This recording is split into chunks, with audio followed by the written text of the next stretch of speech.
بسم اللہ الرحمن الرحیم۔ حدیث پر عمل کی برکت۔ بلال بن حسین رحمہ اللہ کہتے ہیں کہ میں ابو سعید خدری رضی اللہ تعالیٰ عنہ کا مہمان بنا۔ ہماری گفتگو ہونے لگی۔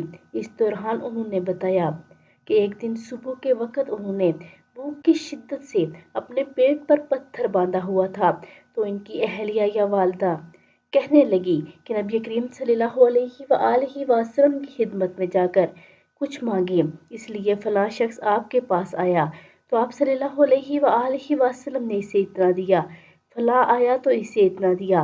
وہ کہنے لگے میں بھی کچھ حاصل کرنے کی کوشش کرتا ہوں۔ پھر میں آپ صلی اللہ علیہ وآلہ وسلم کی خدمت میں آیا مگر مجھے کوئی چیز نظر نہ آئی۔ پھر کسی دوسرے موقع پر آپ صلی اللہ علیہ وآلہ وسلم کی خدمت میں حاضر ہوا تو آپ صلی اللہ علیہ وآلہ وسلم خطاب فرما رہے تھے۔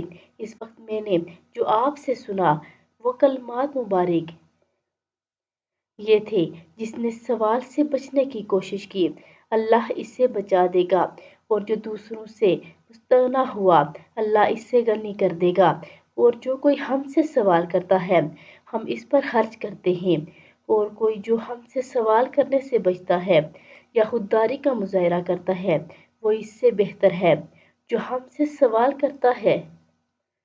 ابو سعید خدری رضی اللہ تعالیٰ عنہ کہتے ہیں میں یہ مبارک کلمات سن کر واپس آ گیا اور کسی قسم کا مطالبہ نہ کیا۔